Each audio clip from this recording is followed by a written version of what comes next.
사랑의 샘, 평화의 소리, KCR 종합뉴스, 365 헬스, 마이랑이 베이로 변호사 윤영준, 다이나스픽, 한상유통과 H마트, JP 에듀케이션, JMP 로 이완상 변호사 공동 제공입니다. 뉴질랜드 뉴스입니다. 크리스토퍼 럭슨 총리가 오늘 오전 중국을 향해 출국했습니다. 이번 3일간의 방문은 상하이와 베이징을 중심으로 진행되며 시진핑 국가주석을 비롯한 중국 고위 지도자부와 회담이 예정돼 있습니다. 럭슨 총리는 출국 전 RNZ과의 인터뷰에서 국제 정세가 불안정한 지금 뉴질랜드는 더욱 신중하고 일관된 외교 전략으로 대응해야 한다고 밝혔습니다. 럭슨은 뉴질랜드는 경제적, 전략적 이익을 지키면서도 국제 질서를 지지하는 독립적 입장을 유지할 것이라고 강조했습니다. 이번 방문은 취임 이후 처음이며 럭슨 총리의 22번째 해외 순방입니다. 총리 일행에는 28명의 경제계 인사, 언론인, 전통 공연단이 동행합니다. 하지만 전직 총리 헬렌 클라크와 제프리 파머 경은 공개 서한을 통해 정부 대중정책이 지나치게 대립적이라며 노선 변경을 촉구했습니다. 이들은 불필요한 긴장이 최대 교역국과의 관계를 위협한다고 지적했습니다. 이에 대해 중국 전문가 앤 마리 브래디 교수는 중국의 안보 위협과 군사적 팽창을 감안할 때 정부의 신중한 접근은 적절하다고 평가했습니다. 럭슨 총리는 전직 정치인들의 비판에 흔들리지 않겠다며 중국과의 관계는 성숙하고 다차원적이며 경제적 협력도 더욱 강화할 수 있다고 말했습니다. 총리는 이후 유럽으로 이동해 나토 정상회의에도 참석할 예정입니다. 호주인의 다수가 자국 총리보다 뉴질랜드 총리 크리스토퍼 럭슨을 더 신뢰하는 것으로 나타났습니다. 호주의 국제정치 싱크탱크인 로이 연구소가 발표한 여론조사에 따르면 전체 응답자의 63%가 럭슨 총리에 대해 세계 현안에 있어 어느 정도 혹은 매우 신뢰한다고 답했습니다. 세부적으로는 44%가 어느 정도 신뢰한다, 19%가 매우 신뢰한다고 밝혔습니다. 이는 호주 총리 앤서니 알바니지에 대한 신뢰도 60%를 웃도는 수치로 럭슨 총리가 자국 지도자보다 더 높은 신뢰를 받고 있는 것으로 조사됐습니다. 이 같은 경향은 전임 총리인 저신다 아던과 크리스 힙킨스 재임 시절에도 이어졌으며 각각 높은 순위를 기록한 바 있습니다. 신뢰도 순위에서 럭슨 총리는 일본의 이시바 시게루 총리와 함께 순수 신뢰도 49%로 공동 1위를 차지했습니다. 이는 프랑스의 에마뉘엘 마크롱 37%, 영국의 키어 스타머 36%, 우크라이나의 볼로디미르 젤렌스키 27%보다 높은 수치입니다. 반면 미국 대통령 도널드 트럼프는 마이너스 47%, 러시아 대통령 블라드미르 푸틴은 마이너스 80%로 최하위를 기록했습니다. 한편 뉴질랜드는 호주인의 대외 호감도를 나타내는 감정 온도계에서도 85도를 기록하며 15년 연속 1위를 지켰습니다. 총리실은 이번 조사에 대해 별도 입장을 내지 않았습니다.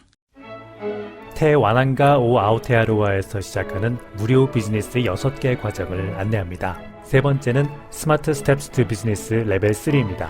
자신만의 비즈니스를 시작하고 싶다면 지금이 기회입니다. 아이디어 발굴부터 사업 계획서 작성, 법적 요건까지 사업 시작의 모든 과정을 배울 수 있으며 취미를 진짜 비즈니스로 키우고 싶은 분들에게 딱 맞는 실용적인 프로그램입니다.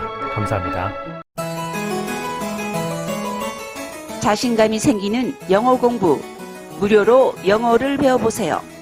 다이나스픽, 한국어 문의는 027-225-1239로 하시면 됩니다. 감사합니다. 뉴질랜드의 임대 시장이 세입자들에게 유리한 방향으로 재편되고 있는 가운데 이러한 흐름이 얼마나 지속될 수 있을지에 대한 관심이 커지고 있습니다. 부동산 플랫폼 트레이드미가 발표한 최신 자료에 따르면 지난 4월 기준 뉴질랜드 전역의 신규 임대 매물수는 5,868건으로 전년 동기 대비 24% 증가했습니다. 이는 지난 10년 사이 가장 높은 수치입니다. 임대료도 하락세를 보이고 있습니다.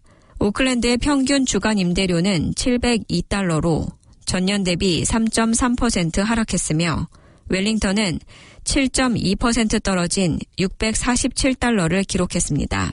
전국 평균 임대료는 주당 14달러 감소했으며 세입자 입장에서는 연간 약 700달러의 비용 절감 효과가 기대됩니다. 전문가들은 이 같은 추세가 단기적 요인에 따른 것이라고 분석했습니다. 우선 에어비앤비 등 단기 숙박업 수익성이 악화되면서 일부 주택 소유주들이 장기 임대 시장으로 눈을 돌렸고 관광 수요 둔화 역시 단기 임대 수익 기대를 낮추며 임대 재고 증가에 영향을 미쳤습니다. 여기에 주택시장 침체로 매각을 보류한 투자자들이 매물을 임대로 전환하면서 세입자 선택지가 늘어난 것으로 보입니다. 이러한 변화로 인해 일부 지역에서는 세입자들의 임대료 협상력이 높아지고 있으며 집주인 간 경쟁도 심화되는 양상입니다. 보건부가 공공의료 부담을 줄이기 위해 민간병원에 선택진료 외주를 장기 위탁하는 방안을 추진 중입니다.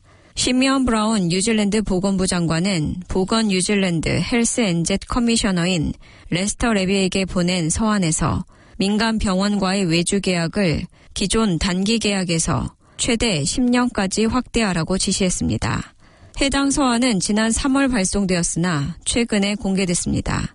브라운 장관은 장기 계약이 비용 효율성을 높이고 민간 부문에 명확한 투자 신호를 제공할 것이라고 밝혔습니다. 이어 환자에게 중요한 것은 수술 제공자가 아니라 수술의 시기와 질이라고 강조했습니다. 현재까지 약 10,000건의 선택진료 수술이 진행됐으며 대부분 민간 병원에서 수행됐습니다. 이에 보건 뉴질랜드는 6월 말까지 1,579건의 달성을 목표로 하고 있습니다. 그러나 노동당 아이에사 베랄 보건 대변인은 민간 병원이 임시 방편이 아닌 정상화된 수술 제공자가 되는 것이 우려된다고 지적했습니다. 왕립 외과 학회 또한 민간 위탁은 비용이 높고 외과 레지던트의 교육 기회를 제한한다며 반대 입장을 밝혔습니다. 긴급 주거 담당 장관 타마 포타카는 현 정부 아래에서 노숙자가 증가했는지를 확실히 말할 수 없다고 밝혔으며 현장 지원자들로부터 다양한 의견이 있다고 전했습니다. 일부 지원단체와 옹호자들은 최근 노숙자가 급증했으며 그 이유로 정부의 긴급주거 접근 기준이 까다로워진 점을 지적하고 있습니다. 하지만 포타카 장관은 경제 상황, 임대 공급 부족, 마약 문제, 특히 메스암페타민 가격 하락과 사용 증가 등 복합적인 요인이 작용하고 있다고 설명했습니다. 정부는 긴급 주거 수요를 75% 감소시키겠다는 목표를 5년 앞당겨 달성했으며 지난 1년 동안 모텔에서 생활하던 1,000가구 이상, 2,124명 이상의 아동을 포함하여 일반 주택으로 옮겨갔습니다. 한편 긴급 주거 신청 기준이 강화되어 현재는 신청의 약 3분의 1이 거절되고 있습니다.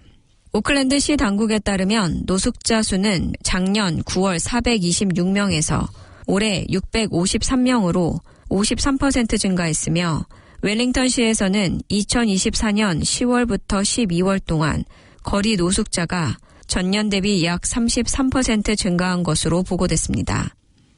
지금까지 전해드린 뉴질랜드 뉴스는 원뉴스, RNZ, 뉴질랜드 헤럴드, 스톱, interest.co.nz에서 간추렸습니다.